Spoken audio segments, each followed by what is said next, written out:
colleague Eli, my colleague Elida and I work at AMNA as trainers. Elida, would you like to introduce yourself? Thanks all. Hi everyone, glad to meet you all here today. I'm excited for the session.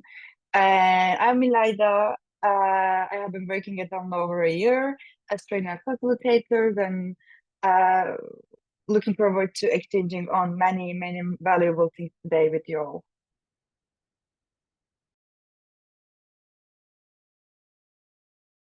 Thank you so much, Elida.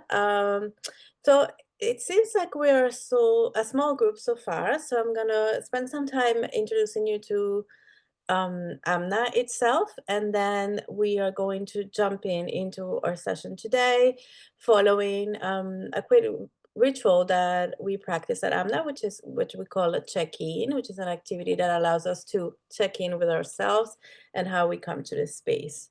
So let's jump in. Let me share my slides. So as Priyanka mentioned, today we're going to be discussing how to integrate caregiver well-being into early childhood development programming. And we are going to rely heavily on you in terms of the actual integration of it. And the invitation would be for you to continuously reflect on how the things that we are proposing here today and the ideas that we bring can be integrated into your practice in the schools where you are and the communities that you serve. So quickly, AMNA is a organization, a nonprofit organization based in the UK, although we were born originally in Greece, in a refugee camp in the north of Greece, working primarily with Afghani and Syrian refugees at the time back in 2016. And we're also a values-based organization, which means that we prioritize curiosity, respect, and connection in the work that we do. And especially what we mean by curiosity is approaching other people as humans and holding genuine curiosity for who they are and how they come to us and what they're interested or open to offer at the moment in their relationship with us. We are also an organization that works and practices from an identity and trauma sensitive um, way, which means that all of the work that we do focuses on these two approaches and is also the core of the training that we bring to the communities that we serve. It was also the focus of the session that we held last week, which some of your colleagues attended. And we are looking forward to discussing a little bit more in depth today. So as Priyanka and Elida already mentioned, the goals of today's sessions are to understand the child caregiver connection and explore how the different forms of stress are experienced by caregivers, especially in the context of emergencies or humanitarian settings, to finally focus on two different entry points or design and dimensions to the programming that can include caregiver well-being and how we can integrate it into our ECD practices. And this is where the invitation that I mentioned a few minutes ago comes into kind of really taking the time throughout the session today to reflect on how the things that we mentioned can be integrated into your practice. But we're going to make specific invitations throughout the conversation that we hold today. The other invitation that we bring today, and it's a general practice at AMNA, is for you as participants in this session as co-creators of this space that we're holding together to be as present as you can in the here and now. I know it's difficult and we have a lot of responsibilities that we hold as professionals, as practitioners, and the temptation is always there when we are in a webinar or in an online session to multitask and have a lot of things going on, a lot of windows open. So allow yourself to be present as much as you can and engage with the session as much as you can and how deeply it feels right to you. We're also holding the invitation to be reflective, and that ties in with what I was just mentioning. And noticing what comes up for you throughout the session, both from the professional perspective, but also from a personal perspective.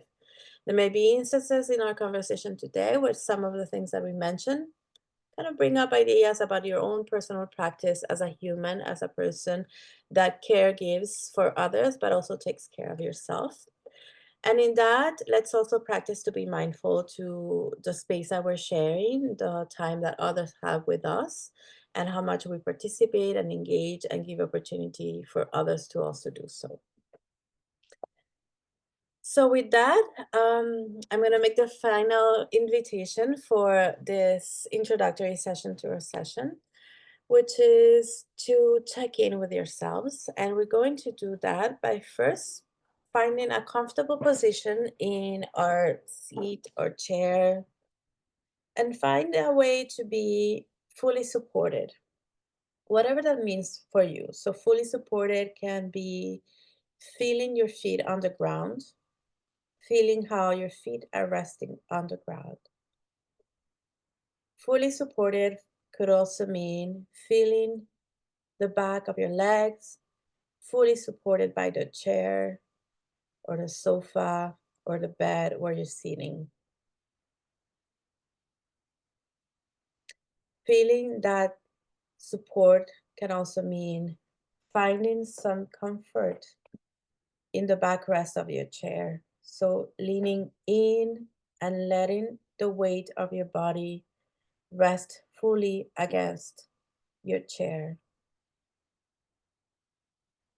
Whatever feels comfortable for you to ground yourself in the present moment, using the sensations that your body is able to tune in and experience the world around us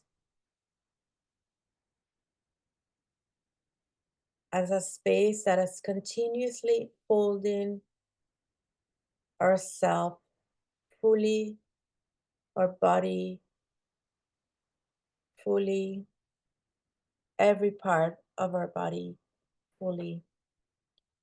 Comfort could be even extended to allowing yourself to kick back in your chair a little bit so that not only your back, but also your shoulders and your neck are comfortably held by your chair or even by the wall behind you. Kick back and let the world around you hold your body in a way that feels comfortable and safe.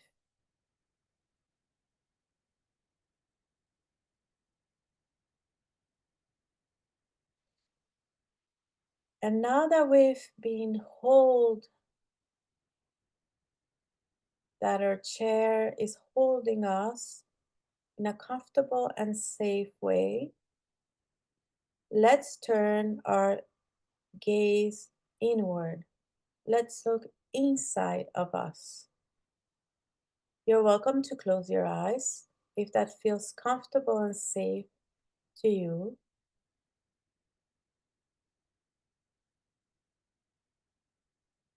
And notice what's going on inside of you, where you're being safely held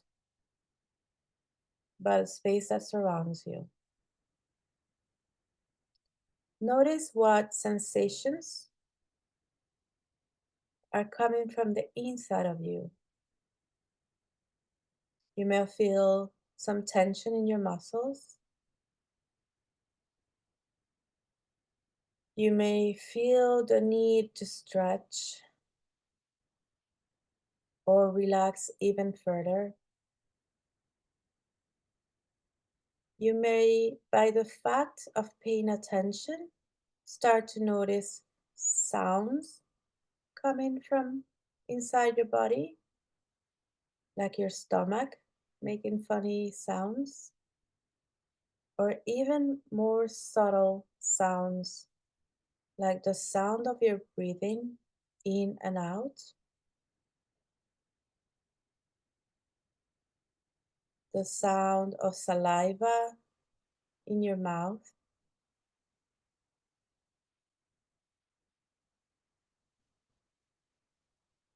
a gentle ringing in your ears.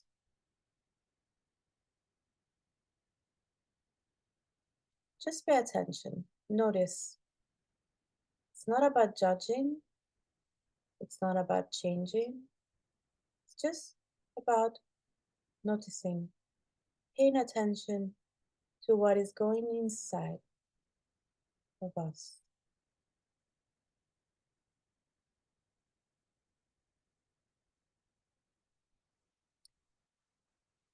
By the mere act of paying attention, we put our focus on us in the present moment, in the here and now.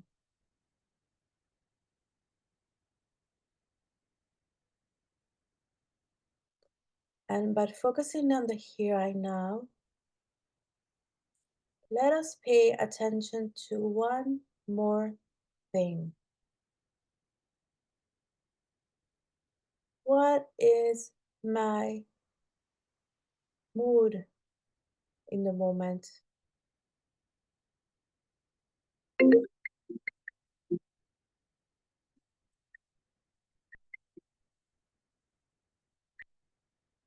Or mood can be linked to our sense of emotions,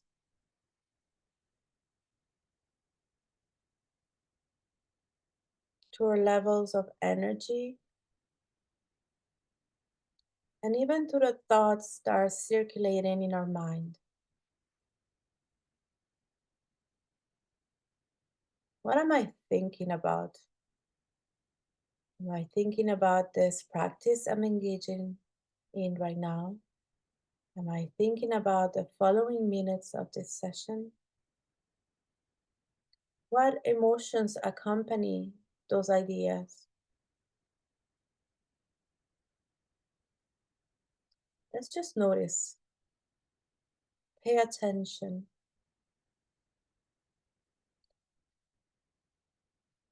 and imagine that we're writing on a sticky note in the board of our minds exactly what those emotions, ideas, and feelings are. How am I coming in today?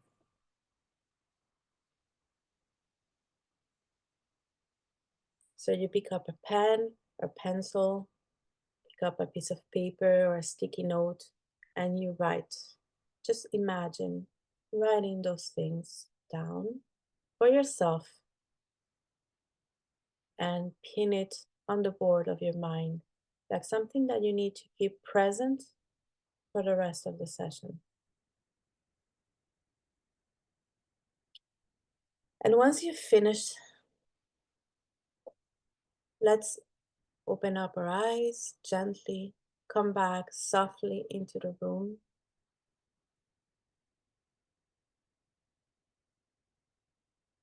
And if you feel comfortable to do so, my last invitation would be to share with us. If you feel comfortable sharing on chat, or if you feel comfortable, open your mic and or your camera. You're welcome to tell us, how did you experience this check-in? And also, what are you bringing with you today? How are you coming into this space today? Anyone? Any volunteers?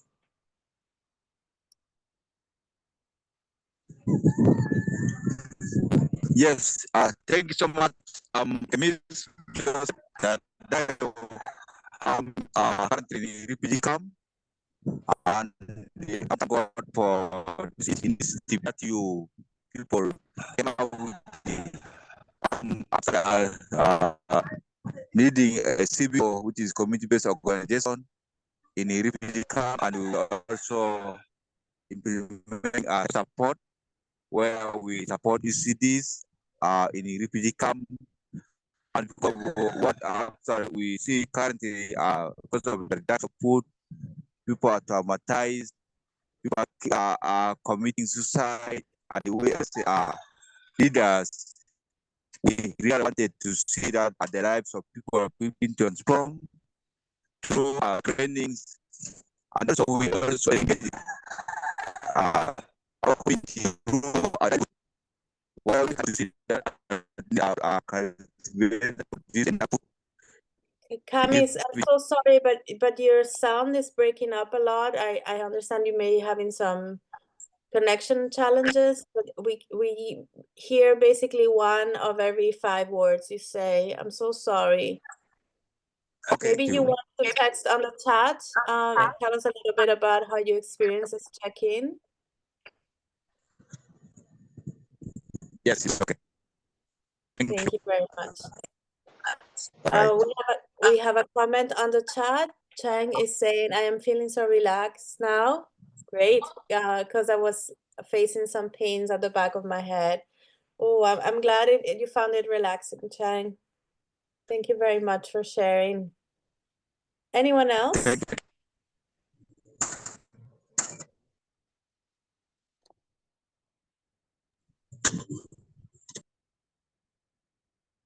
Oh, hello. I think you were here in the last session, sir.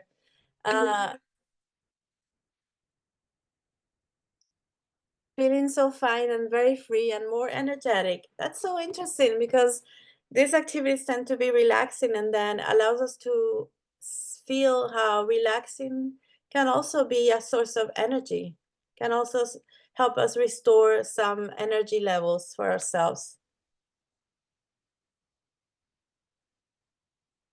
Anyone else?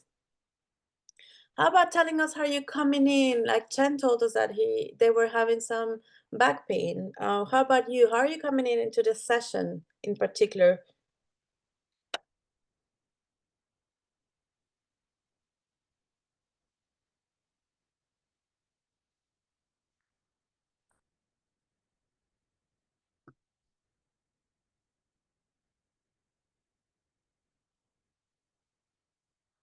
Okay, you are welcome to continue to share. I mean, we are a small group today, so we are going to be asking more and more participation of you, and that participation is going to take different shapes. Sometimes it's going to be in a small plenary because there's only what I cannot, 20 of us maybe? I can't do the math, but sometimes that participation is going to take the shape of sending everyone to little rooms, to breakout rooms, to discuss among each other.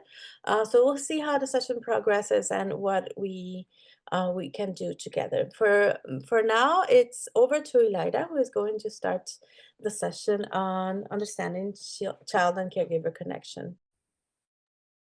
Thank you, Krista, for leading us perfectly to here. Before begin officially, more and more officially, just one point to highlight, whatever we are going to practicing all together, including the check-in, Chris led us, these tools are actually, we would suggest it to use or consider these tools as something you might carry over to your practice and consider the adaptations might be needed in order to make the practice as a part of your programming, as a part of your sessions as well. Yeah. Priyanka and Chris mentioned we are gonna exchanging on today how part, how to do part, but to exchange on how we can integrate caregivers' well-being into early childhood development and education programming. We would like to begin by visiting, maybe also revisiting our understanding of the child and caregiver connection. For this reason, I'm extending another question to all of us actually. So there is analogy, maybe potentially many of us know, in flight, it's always said in emergencies, it's always said that put your own oxygen mask first before helping others. So my invitation, my question is, why do you think we are told that we must put on our oxygen mask first before helping others? And as an early follow-up question, what do you think the similarity between this suggestion, putting our oxygen mask first before helping others, in the context of child and caregiver relationship? So the first question, just what do you think we put on our oxygen mask first before helping others?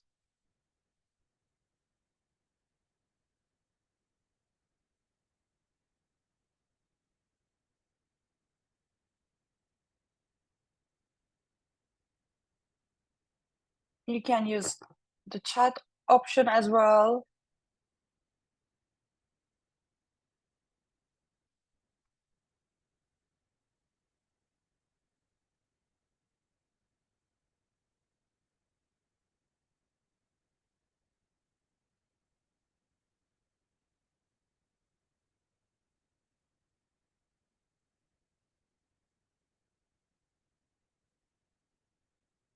Yes. Thank you, Roderick, for your comment. Definitely. You cannot help others if you don't help yourself first. And yeah, is there anyone who would say something more? That's perfect. Thank you, Roderick, for sharing your comment with us.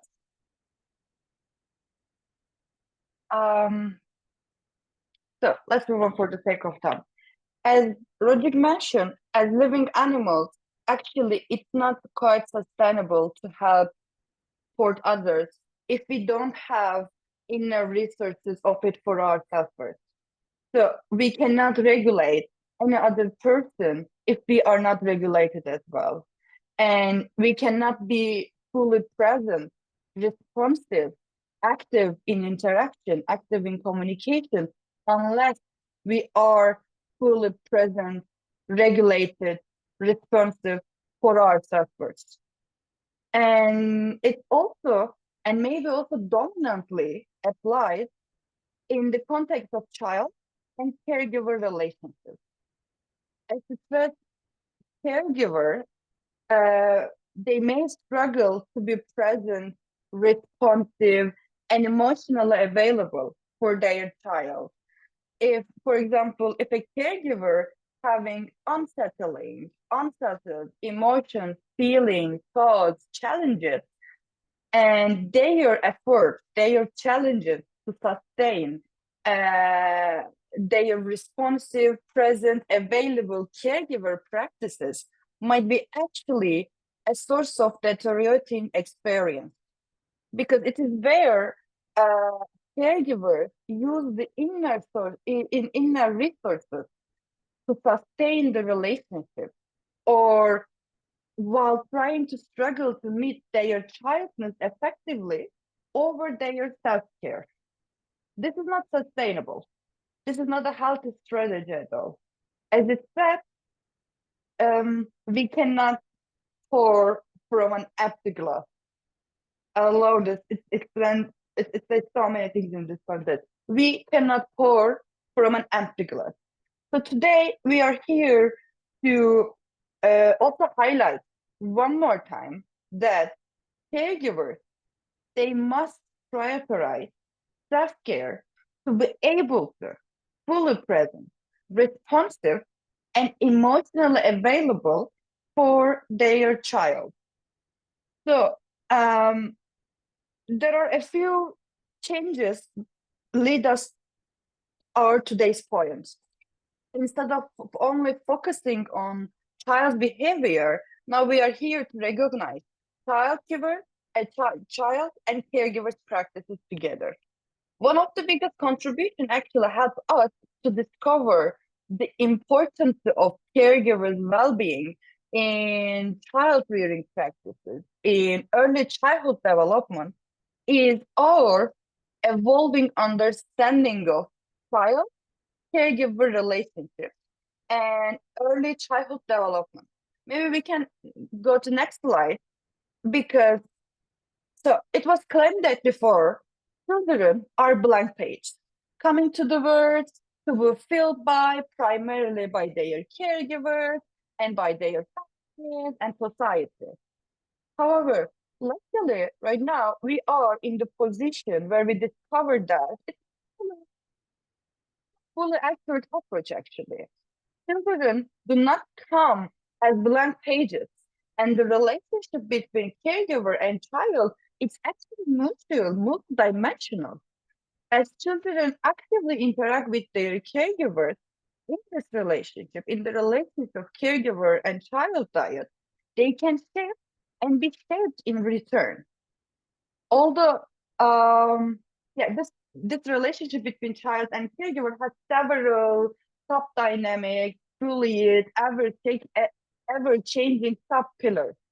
But we would like to hear today, we would like to exchange on today three fundamental pillars of which will actually we will be carrying today with us throughout our session. So there are three main pillars we want to highlight in the context of child and caregiver connection. First one is attachment. The attachment is a quite scientific, it's quite theoretical context can be.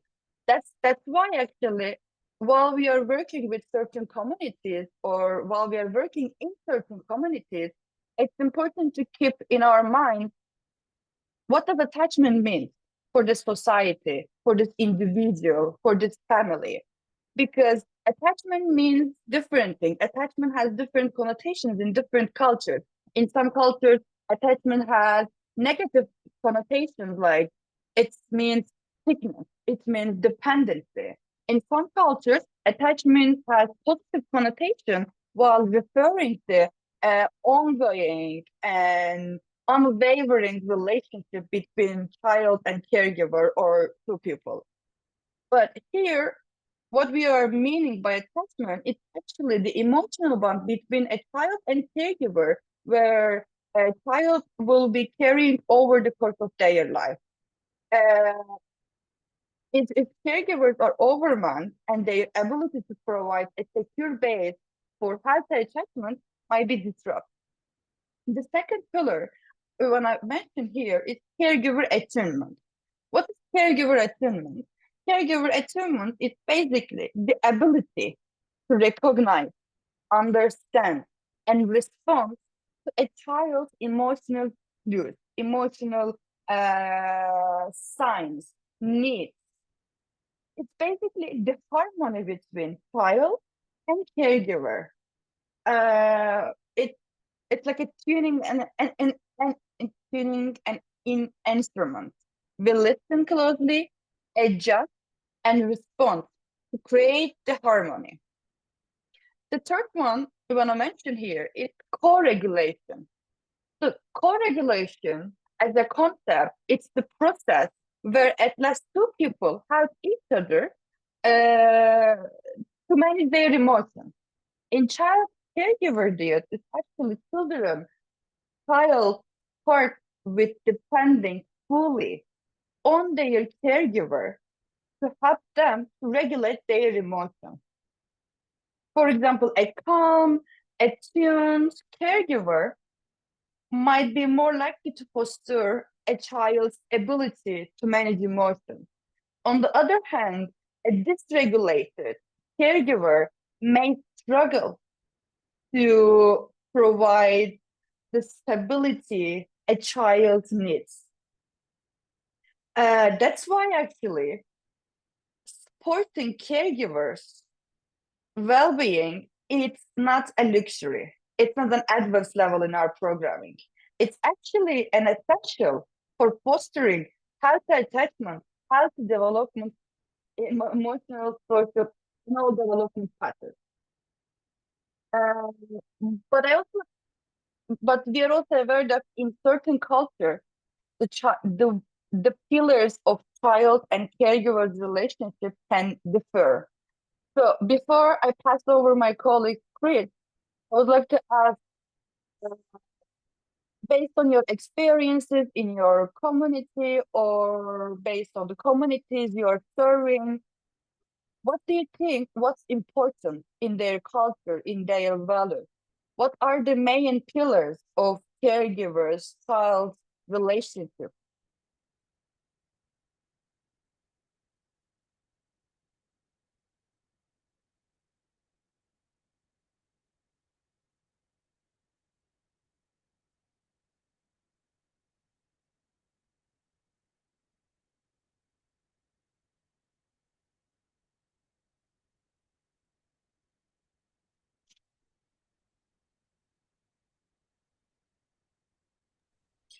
So a comment from my culture. I'm originally from Latin America, and it's honestly a question that I never fully reflected on how it is specific to my culture. But I would say that that sort of like perception that the child is a passive um, agent in it's a passive agent. That's contradictory. It's a passive element in the relationship with the caregiver is still very much prevalent in how children are treated in my country. I go back to expressions like, what is he gonna know, like what does he know, like what, like the child doesn't hold any knowledge about the world, and not knowledge in the sense of academic knowledge, but in the sense of relationships, of being able to kind of participate in relationships in an equal standing. And yeah, I think that's very much how it's approached culturally in my context, and that sort of like permeates all the decisions that are made, how kids are sent to school, to which schools, how they're raised. So it's always about the parent knowing on their own what's best for the child. And there's not a lot of democratic practice in raising children in Latin America. It's very authoritarian. Yeah, thank you, Chris, for sharing this. And while you were thinking, I was also thinking my culture. I also realized that in my culture, co-regulation doesn't actually take place, but not because they are not aware of the concept of co-regulation. It's like parents, they have this being overgiver practice.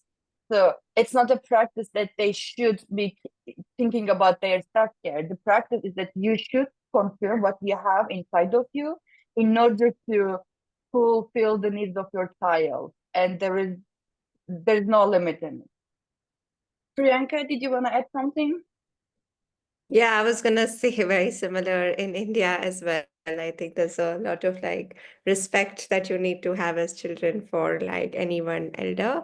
But also in India, I don't know if it is true for other cultures, there's a lot of like focus on beyond your immediate caregivers or family. So like your immediate parents, there's a lot of focus on like grandparents play like a big role, like your uncles and aunts play a big role in sort of, yeah. So I think just there's like a bigger sort of like understanding of family and how like caregivers just go beyond your immediate parents, but also include like your grandparents, your uncles and aunts, and all of them play a key role in how a child is brought up. So yeah, I think that was something I wanted to share from the context of India.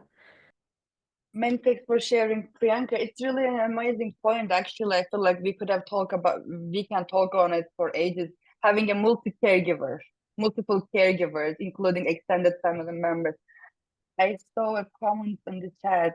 Roderick adds and says the times have really changed for in the past. Everyone was a caregiver for the fact that if you have a child, anyone can correct that child or can take care of the child. Since society, all parents as a caregiver. Yeah, definitely.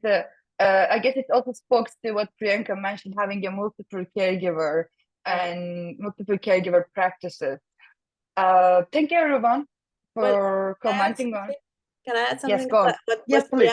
What Priyanka and Rodrigo said, kind of like prompted this idea in me that in the cultures that I've grown up with, there's also another caregiver perceived by the family, which is just the teacher.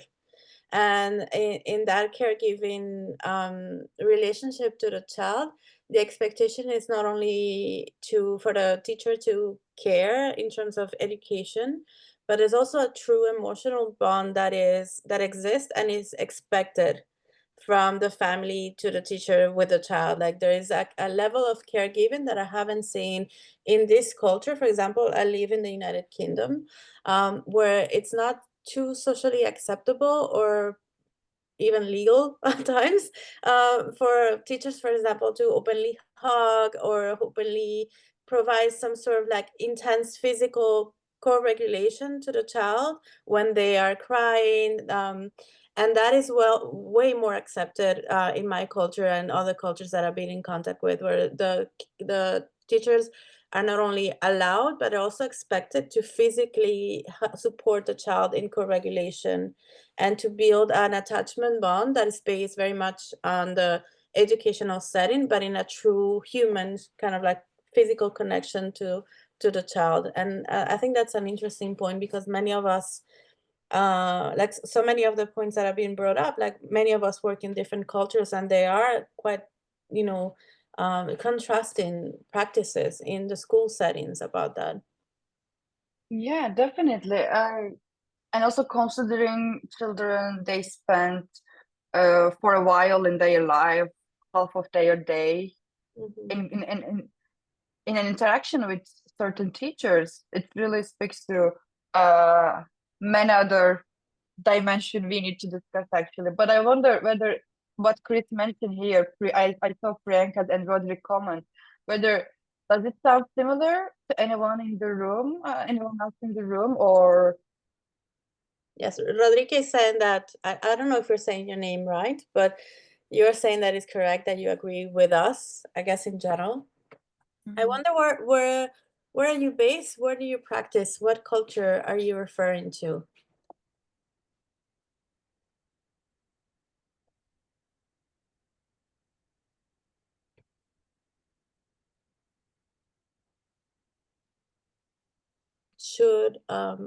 Should we keep moving, Elida?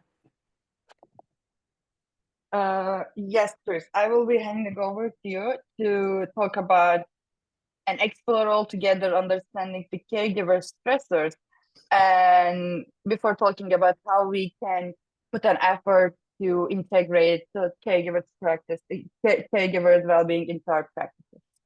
Cool. So as Elida was mentioning a few minutes ago, one of the key elements for caregivers to be able to tune in into the child's need and to in their own needs is the levels of outside noise that are coming in into their system and into their relationship with the child.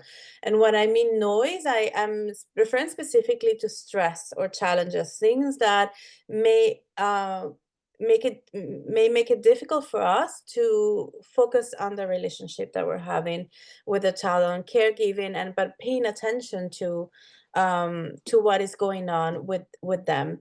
And that's part of the reason why we started the session today with an invitation to kind of like attempt to be as present as possible. In my case, I've already had plenty of disruptions. There was a knock at the door. There were 2 phone calls coming in that challenged my ability to stay fully present. So that's external noise, small stressors, right? Things that stress me out for a second there, that disrupted my intention to be fully present, attuned to what was going on in this room.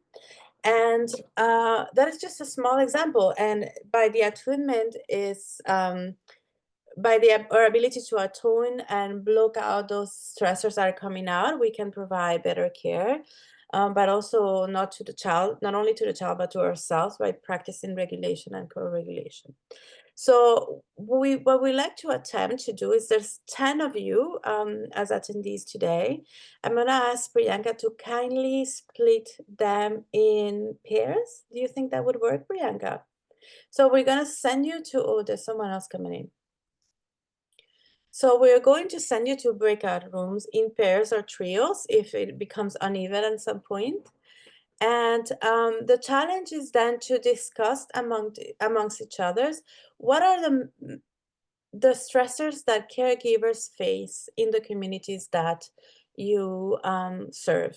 So they may be the small stressors like interruptions, and they can be the bigger stressors that are linked to the situations of emergencies or conflict, displacement, the humanitarian aspects in the settings that you live in, that may be disrupting caregivers' abilities to provide care and to tune in with themselves before providing that care.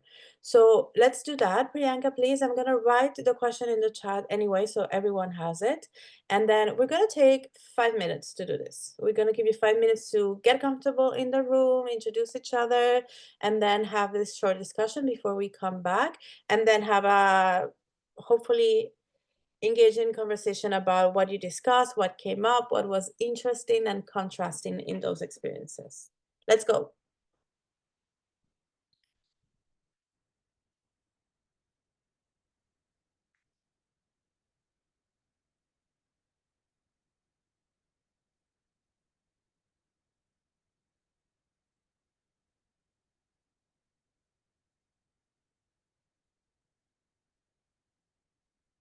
You would have received the invite on your screen to join a room if you can all do that. I see some people have moved to their rooms, but if you're having any trouble, let me know. Priyanka, I also received the invitation and declined it. So for this reason, you might need to do some changes in Let me room do that. assignment. Sure. I did the same, Priyanka, because I couldn't write the question in. Oh, do you want to get it again? Is there anyone else in that room? There's someone in room 3 who's alone. If you want to join that. Can I move you, Lida, to room 1? I think there's someone in room 1 alone. Sure. I guess somebody joined. Cheng joined in the room. Okay, okay. Okay. For others who are here, if you're having any trouble getting into the room, let me know.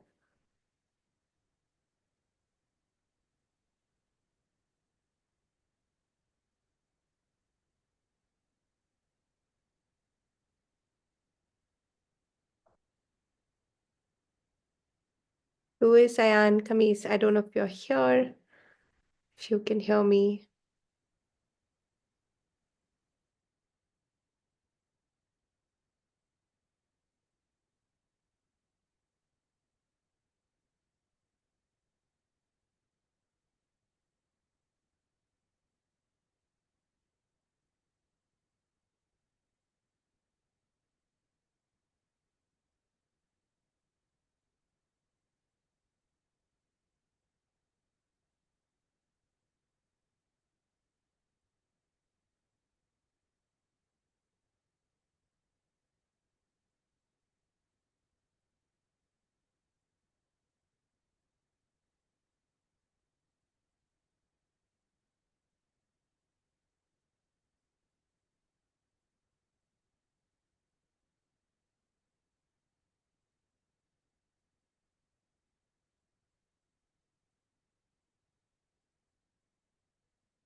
to close the rooms and bring everybody back.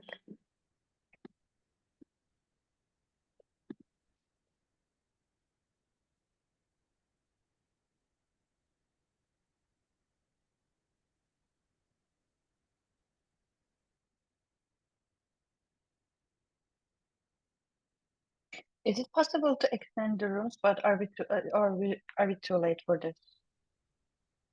Yeah, now I closed it. We could have done it. Okay. Sorry.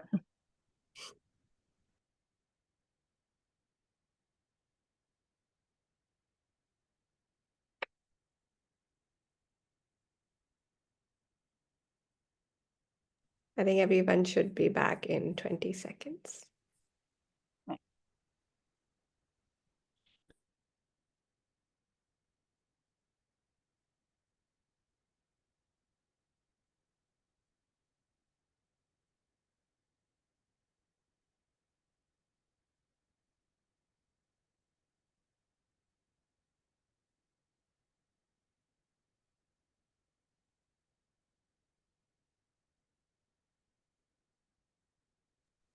That was really short. It was 5 minutes. Went by too quickly. It was 5 minutes. No. Yeah. Yeah, it was 5 minutes. Okay, so how did it go for everyone? I'm so sorry. It felt really short for Angela and me. We were in the middle of the conversation. But how did it feel for everyone else? What were the main stressors that you identified, or maybe the coping mechanisms that you use to deal with those? How do they impact caregiving? Angela and I were having an interesting conversation. So maybe Angela would like to start, just a suggestion, but let's hear from everyone else.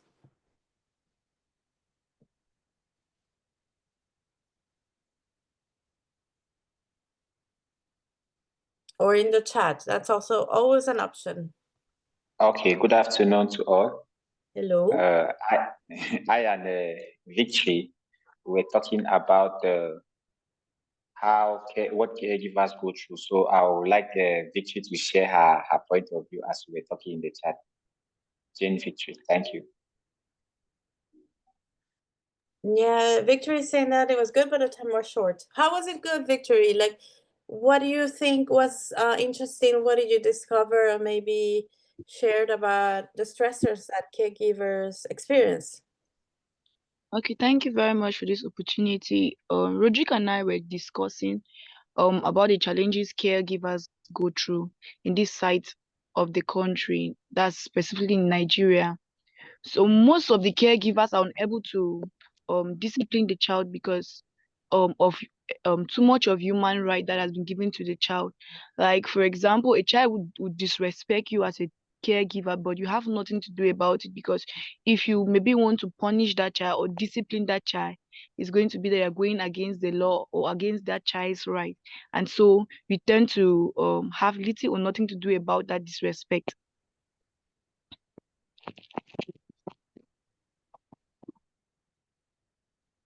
And so, in conclusion, Rodrigue was giving a suggestion that if they can reduce the rights, the rights that are given to children, is going to help caregivers.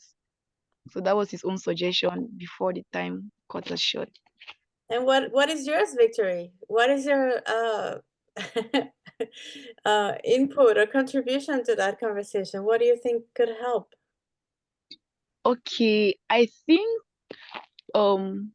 children, like white children and black children, they have a different way of reasoning and a different way of behaving, because with dark children or blacks, they tend to take instructions. When you use cane, a rod, when you whip them, they'll easily respect or obey you. But once you're just talking to them, oh baby, keep that thing down, don't touch that, you're wasting your time. With them, with whites, it's very different. You can just talk to them in a very calm and loving manner and they will do it. But with black, is different. So I was thinking that maybe when it comes to human rights, the way they schedule, or they should put some boundaries when it comes to blacks, because our reason and everything is different. Yeah, So I what just want to add to I Yeah. just want to add to what Jane is saying. You know, there's what we call in journalism, there's what we call mic fight. So there are times that when some caregivers are doing their work, you see they'll carry maybe a cane, they keep it somewhere, and just say, you know, this your stubbornness that you're doing like this. Remember, I have a cane for you somewhere. So just thinking about that, you see the child will try to behave. So they should just use some words that are scaring, but not actually manifesting those words. You can say that if you do something bad, I'm going to deprive you of something that you like most. So those are some of the things we were talking about. So you see how they'll be able to the caregivers will be able to manage the situation of this stubbornness as far as concerned. Or depriving, maybe some people they'll deprive it, they'll tell you that if you don't do this, we'll deprive you of your phone. If you don't do this, you'll be maybe locked in a room, you'll be grounded for a while. So all that, and you see that maybe you being afraid to lose something, you just work according to what is expected of you, so that we'll better have a better society. Because you know the children that the caregivers are taking care of now, they are the leaders of tomorrow. So if we don't groom them well, then what the world will have tomorrow. Maybe we'll not have panelists like this from the generation that is upcoming that will be able to give maybe some caring advice to the other ones that are coming after them. Thank you. Thank you so much to you both. What I'm hearing is I feel like it's really important to highlight that this conversation went from attachment, attunement to discipline, right? We made a big jump from like care, attachment, listen to the child's need, to discipline, and how interesting it is and how challenging it is for caregivers to find a balance between providing care in a way that feels that attunes to the child's needs, and also establishing boundaries, right, for the child's safety, for their functioning in society, and how those boundaries are culturally relevant, right? That they are not the same in every context, and that sometimes it feels like there is a mismatch in some cultures about what is permitted and what is not. But I think that's a way bigger conversation, like Rodriguez was mentioning, that includes thinking about the rights of the child, human rights in general. And I'm sure Elida will have some ideas on that as well when I hand it over to her. I'm curious if we have any others contributions to this conversation.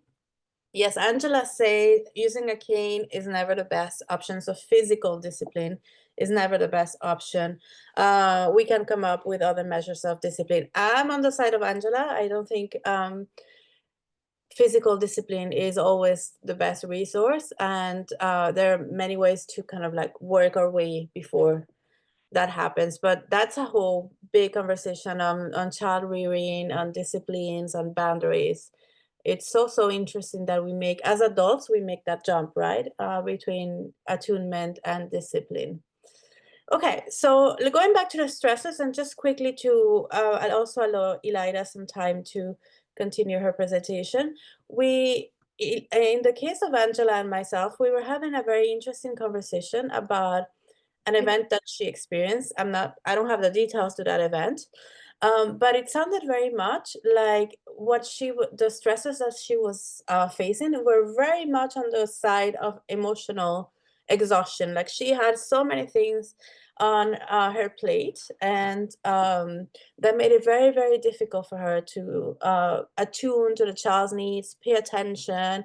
I love the phrase that she used at some point during our conversation, which was, I had to drink some water and go outside and take a walk so I could regain consciousness. Not because she had fainted, not because she wasn't fully awake, but because the level of emotional stress and perhaps even lack of resources in the way of support from her community, support systems, made her so overwhelmed that she felt like she wasn't really even present in the moment, paying attention to this person's or this child's needs. So that's that occurrence that is not uncommon. We've all probably experienced something like that when we've going through such a intense period of time, or an event in our life that leaves us emotionally and physically exhausted, which is also created by the lack of resources. Some of those resources may be financial, but also general resources. Like I come from a country where there's no running water, And so you have to like plan your day around the times of the day when there's water coming in into your home. So there's a lot of electricity outages, so you have to plan your day around the electricity being there or not. Those are resources that the lack of creates a lot of tension and makes it very difficult to comply to the everyday needs. So cooking, how do you cook if the electricity is off? Do you have gas? Lucky you if you have gas, right? Because then you can still cook. But also, and one thing that really links to what we were discussing last week was the need for the access to support systems, to community, to support us, to create collective healing opportunities, create collective or communal situations in which we feel supported, in which we feel heard, contained, like we were doing at the beginning of our session with our chair. Is an opportunity to have a very simple support system, which is our chair that holds us and protects us from the external elements, but that in a contextual, collective community point of view. And finally, many of us, including Laida and myself, and I'm sure Priyanka as well, work in situations where we are facing conflict, displacement, emergencies of all types, which create a heightened sense of stress, a heightened experience, not sense, experience of stress. Because on top of the little things that happen to us every day, like we forget something important, we didn't finish the task that we were assigned to at work, there's no electricity, there's no water, I have no money to pay for this week's expenses, then something massive can happen in our country, in our community, that completely disrupts our ability to cope, and that may also create trauma expressions in us. So in the conversation that we were having previously with Rodrigue and Victory, they were thinking of solutions. And I'm going to hand it over to Elida, who is going to come with some proposed suggestions for thinking about caregivers and their well-being to enhance their capacity to care for children and young people in general. Elida? Thank you, Crystal, and all. So before talking really about some practical part, also referring back to our 5 minutes before conversation, I want to highlight here, please, rest of the session, and it's an invitation. It's an invitation for an ongoing practice. Please be mindful and try to have filter of your culture or the culture values of communities you serve while you're practicing or while you're learning tools, experiencing tools. Because unfortunately, it's being changed right now. It's an ongoing process. It's changing, but because of the all research practices, because of the all domination in the world, there were sometimes we directly applied a tool were proof in another culture, in our culture. So it's less likely to be actually have the accurate effort because every culture has their own different values, practices. That's why I do not fully believe there is a one way of having or one type of having healthy, effective, responsive caregivers and child practices. So that's why rest of the session, as I suggest something, I will be also extending this invitation to hear how this suggestion can manifest, can take place in your community or for the communities you serve, as well as what adaptation might be needed in order to have these practices fully culturally tailored in our practices. So we spoke briefly the 3 main pillars of child caregiver diet, which are attachment, co-regulation, and attunement. These 3 pillars, actually, as we see here, they manifest in the cycle model, where this cycle actually can reinforce or weaken itself. For example, this cycle reinforces itself When caregivers are attuned, children feel safe and develop better emotional regulation. They might have better co-regulation practices, which in turn ultimately leads to strength, heightened, or healthier attachment practices. So, first integration point we are suggesting here to discuss on actually is understanding how to create culture of attunement in culturally tailored ways. So one way to do this, not one way actually, one helping strategy to do this is actually might be emotional coaching. Emotional coaching means the places where we can also where we create, facilitate understanding the barriers of emotion, barriers of emotional, barriers of regulation or expressing, and ultimately regulating emotions. And second one, it's having reflective practices in our work, in our settings, reflective activities where we can actually discuss what is the reflective practice of emotional, what is emotional presence, what are the barriers that you are facing to be fully emotional present for your child, for yourself. What are the what are the stressors behind it? What are the cultural norms fostering these barriers? For example, it might be lack of sport in some cultures. For example, as I mentioned, in my culture, caregivers are seen as overgivers. If you are not overgiver, you're a bad parent. So that means parents who are struggling, they are less likely to find safer spaces to express their struggles. Because if you're struggling, no, you're not a good parent. Because if you're a good parent, you shouldn't be struggling because you have this inner sources with you. So before we move on to the next one, I wonder how this first entry point, which is understanding how to create, how to foster, how to empower a culture of attunement in our practices, in our communities, does sound to you? Is it something that you are already practicing? And if it is, were there any challenges? Or how are you practicing? How are you integrating this entry point in your programming? This is a space for us to discuss and brainstorm all together.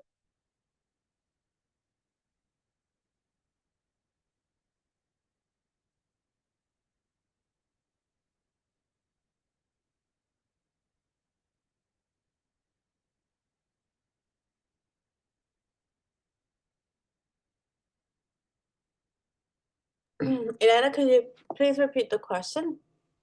The question is, it's not a question actually, it's just a prompt to open the discussion. How, if you are, first of all, are you practicing, are you working towards create and power posture of attunement in your practice, in your programming? If yes, how are you practicing? Or what do you think, is it feasible? Is it appropriate in your program, in your programming, in your culture to work towards create, empower, foster a culture of attunement? So at AMNA, we don't work with kids directly, but we work with young adults and colleagues. And one of the ways that we fostered a culture of attunement, not for ECD programming, but for our own practices, is to practice regular check-ins with our colleagues. So it doesn't always happen, but we may intentionally open a meeting that is about budget or something like that, that has nothing to do with trauma or co-regulation or anything, with a check-in like the one we did together today, or with just a quick informal sharing moment to help us build relationship, community, to promote a culture of attunement in the sense that it allows us to pay attention to how are people coming into the room. Like, if I know you've had a particular stressful day, Lida, I may choose to postpone a conversation with you, for example, that may be a little tense, or like I may choose to postpone delegating some tasks. So it's about paying attention to what I understand are your needs at the moment, but also asking, because you're an adult and I can ask you. Which is quite different from when we're working with young children, right? Where we can't necessarily ask. And that's what the biggest challenges in attunement is, a kind of not, it's not only paying attention, but also learning to interpret the signals and the needs of the child, like the moms do when a child is crying, and they can tell, oh, he's hungry. They can know the difference between a hungry cry and a scared cry, or a tired cry, or a sleepy cry. So it's a whole different level of practice, but it is a way of fostering a culture of attunement and apna. I don't know if you have something similar at GSF, Priyanka. Yeah, I was actually thinking about my own teaching practice, and I used to teach almost a decade back. And I was thinking of when and how we used to try to do it. So I think one, we used to do it within the school level. So within the schools, we used to have parent-teacher meetings, and within that space, we would try to create opportunities where parents could just reflect on their stressors and build like a community of support with other parents. I think one of the challenges that we used to face then was around just a lot of parents showing up and showing up consistently. So we would do it with different parents at different times. And then sometimes there was also just pressure from the school to use that space for really like talking about like academic results of children, as opposed to talking about the caregivers and asking them how they're feeling and how they're managing emotion, creating those spaces. Um, so yeah, I think that's kind of what I was reflecting on.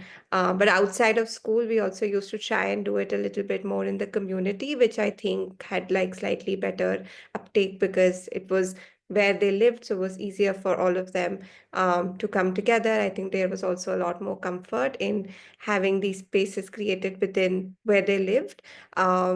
Yeah, so I was just reflecting of how we used to do that when I was teaching almost a decade back. Yeah, would love to hear from others as well on what has worked or what hasn't worked, and what are your thoughts about this.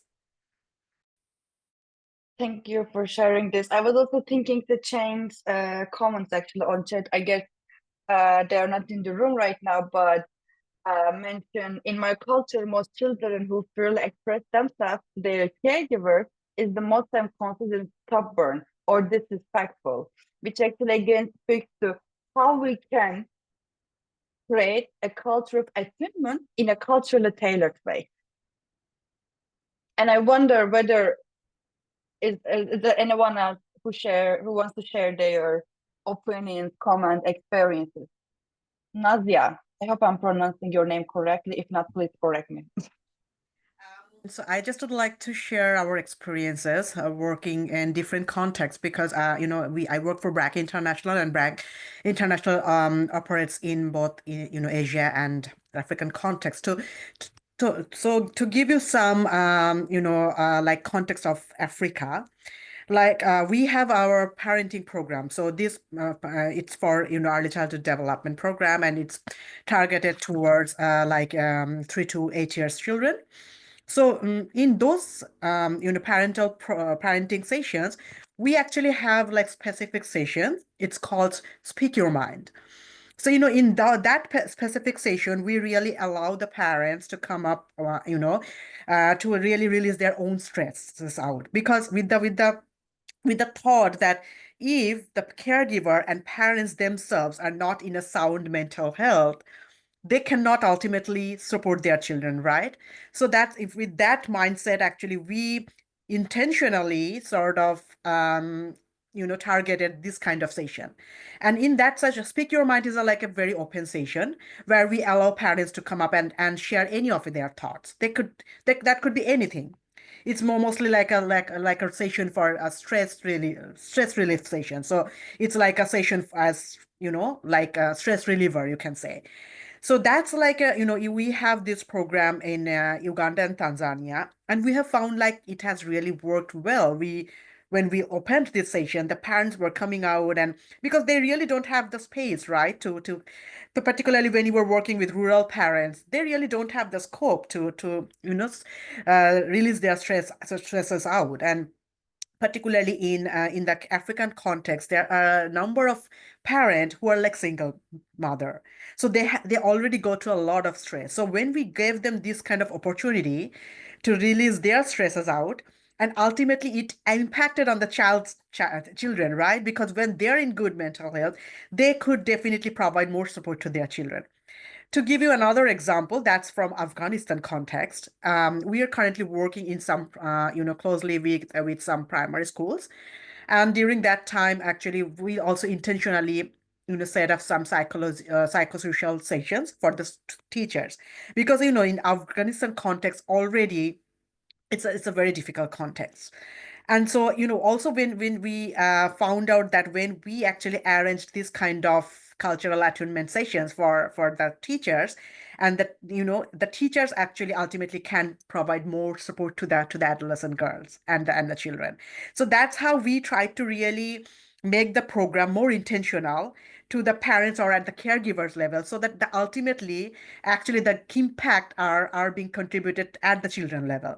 So that's how we actually we very much intentionally engage the parents and the caregivers in our programming, and try to do it in a more large scale. Yeah, thank you. Thank you, Nazir, for this perfect contribution. And I love how you and your programming, you mentioned you spoke to actually not only having holistic perspective in ECD context, also carrying this holistic perspective into caregiver and child relationship context, which has different domains around cultural and political level, which is an ongoing relationship they are in. Thank you for this. And Luis, did you wanna share something? We are all ears. Yes, thank you so much. I'm Luis Lubang from Uganda, Bidi Refugee Settlement. Yeah, actually, we in Bidi we have one of the, because I work with Similar Ground. Similar Ground is a refugee organization, and we have a therapy for caregivers. It's called home-based play. In home-based play, because the caregivers who are in the ECD centers, they are trained on how to conduct this therapies. And this therapy, the first thing is, of course, is helping their mental health well-being. One, that's when the first undergo through a session called core, and they were trained on core to understand how they can regulate their emotion when they're with children. And now they introduce on the approach that is home-based play, where they reach out to the community and play with the children. And that is one intervention that we see. It is really working out in Bidi.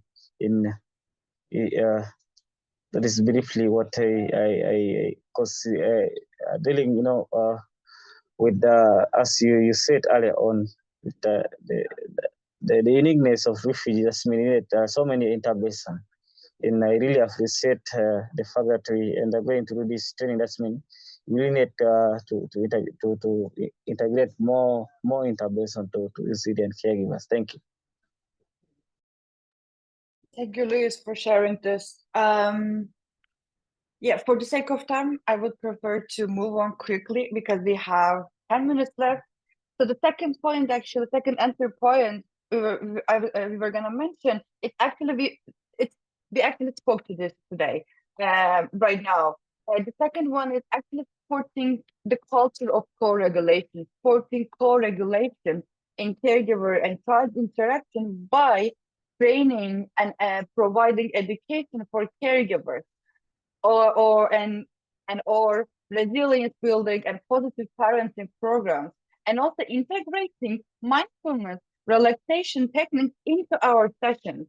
I guess Nazir's example was one of the good examples in this context as well. So why we are talking about training and education for caregivers? Because it's the point where we have a better space to highlight once again self-care, self-regulation before co-regulation. It's actually the place, opportunities, strategies that we can provide some tools, some strategies, some awareness. So caregivers will journey to become a balanced caregivers to create a calm, responsive space for their children. Resilience building and positive program for positive parenting programs, it might be the places where we actually involve also fostering positive coping strategies. And also before that, maybe also having awareness and gaining awareness on negative and unhealthy coping strategies someone might utilize to overcome the certain challenges they might face. The last point actually, it's a quite effective, but also it's quite easier for me to see in the practices, which is integrating mindfulness relaxation techniques into sessions. It helps us across the session with children and with caregivers to stay focused and calm while supporting effective, smoother, less challenging transition in emotional regulation across our sessions. For example, check-in we experience today might be an example in the context of integrating mindfulness techniques in our sessions. And the first one, first entry point you want to hear today and have your thoughts quickly on it, it's psychoeducation, increasing mental health awareness through ECG training practitioners. While we are talking here, ECG practitioners, because Chris also spoke to Nazia Cross, Louis spoke to, also Priyanka spoke to this. ECG practitioners are generally, they are the first contract for caregivers and children. So having trained ECG practitioners who are equipped with some tools to identify issues earlier, so we can actually have a better time support to model some healthy behaviors as well. One point here, again, we are referring to cultural and identity-based stressors, because imagine a journey of immigrant caregiver. They might face some language barriers, or they might face some barriers while they are trying to navigate so many care practices in a system they are not familiar with it. Or they might face some discrimination in the journey of navigating everything in a system they are not familiar with it. Or another example we might share here, actually integrating rituals in our programming. It again spoke to integrating mindfulness techniques in our practices. These all actually 3 entry points, they are quite intertwined. They are not different and step-by-step entry points. One last thing actually, it's maybe one of the most important things actually that we already spoke today. It's the creating safer spaces where caregivers, they can reflect, they can practice, they can receive support. Also, they can provide support so they can feel the sense of community, sense of support, sense of solidarity, while noticing that they are not alone in this challenge. And it's one of the ways of actually building our program in a community-based support model. So I know because of the time, I spoke super fast. But for quickly, I just want to again open the space for you. All things we mentioned with the bits and bobs. What are your opinions? What are your reflections on this in your context of work? Do you think, are they applicable? or are you already using the strategies, and what are your lessons learned? So you can share with our community here.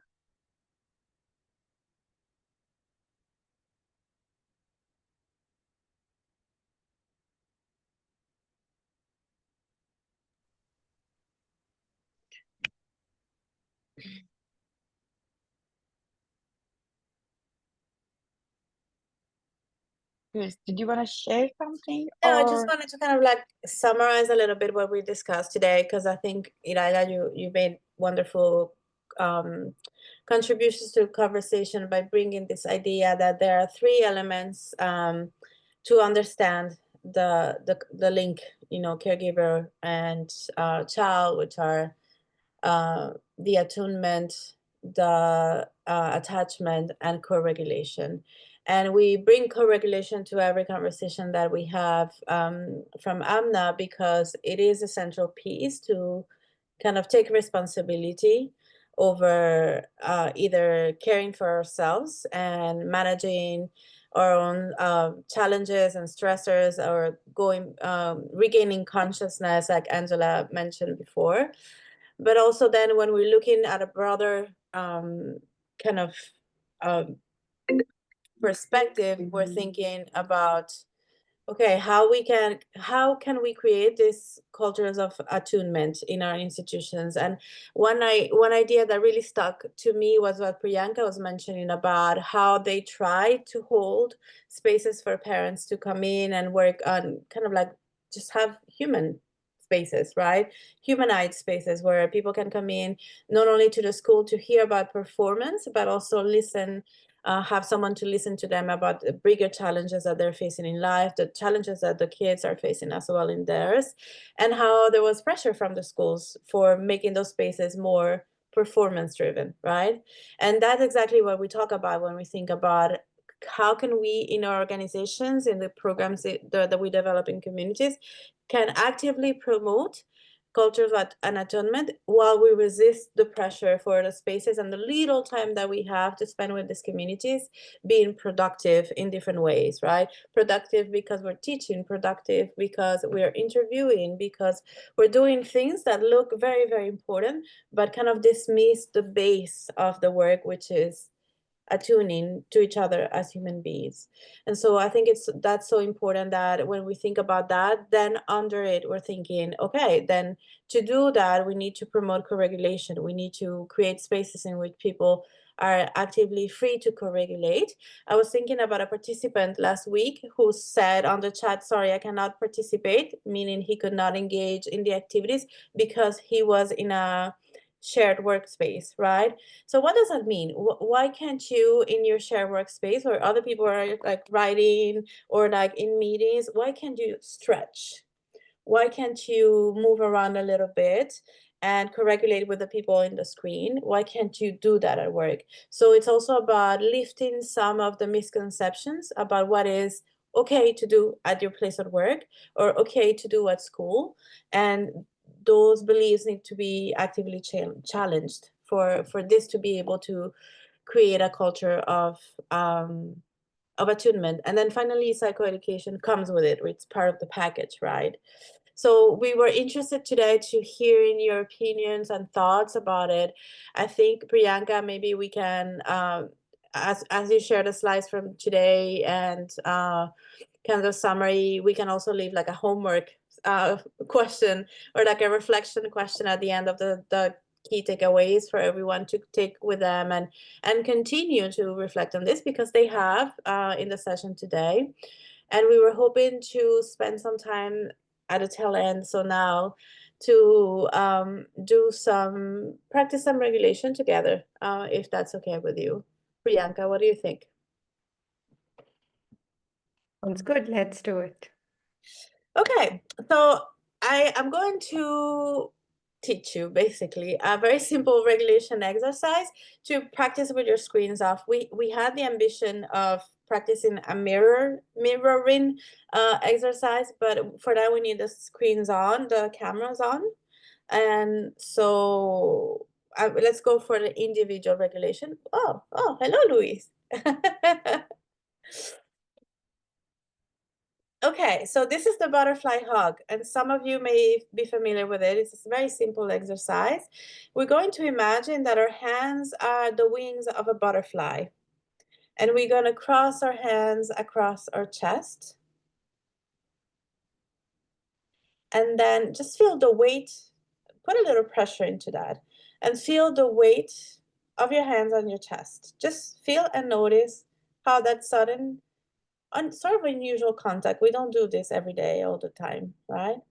Feels on your chest. Hello, Victory. Hello, Rudike. And now let's find a way to interlace our thumbs. So they're joined together. And so our thumbs and the edge of our hands become the body of the butterfly. And let's just sit here for a moment with this sort of like interesting posture. It's not something that we do regularly. You may choose to stand up if you feel comfortable with that. That can help you imagine the fly a little bit better. And then if you feel comfortable and safe, you can close your eyes and imagine that a butterfly has landed on your chest. It is very light and gentle, yet their presence is so unusual that you feel their body, the weight of their body on your chest, and you can feel their every movement. And as you move your hands as if they are the wing of the butterfly, gently tapping and alternating, starting with very gentle, barely perceptible tapping, the butterfly is announcing its presence. And you can choose to make this movement faster, alternating, very gentle, or all at the same time, like the butterfly is about to take flight again. And just notice what happens to your breathing, how it changes when you switch the movements of the butterfly. When you alternate,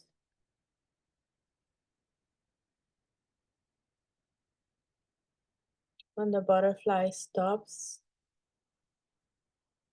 or bats their wings very gently,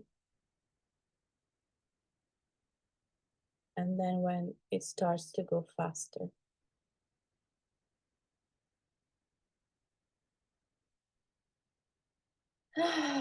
Thank you, everyone.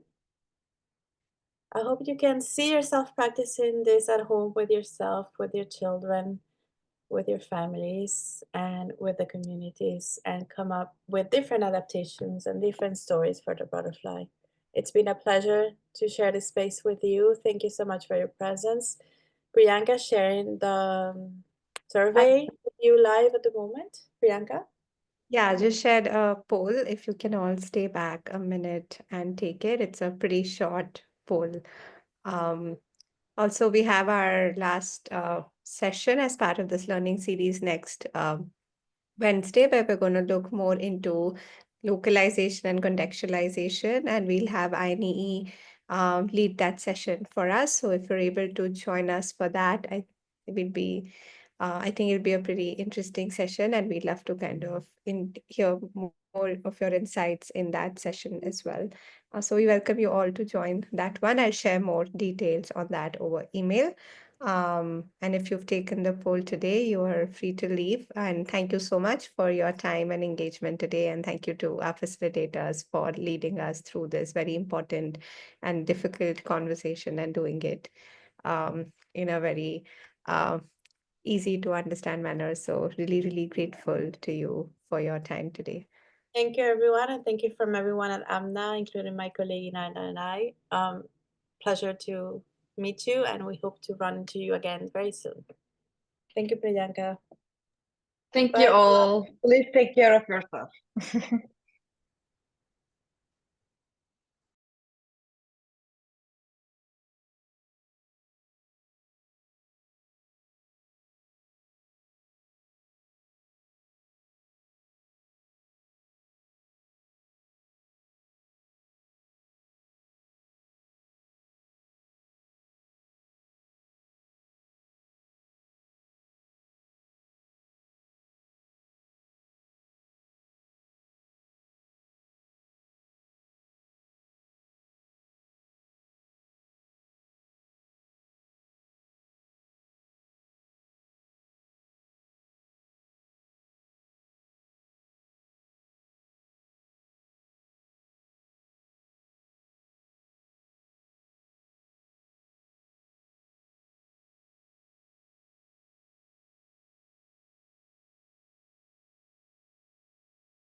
Awesome. Thank you, everyone. I'm going to end the poll now and end the meeting as well. Thank you so much for your time today.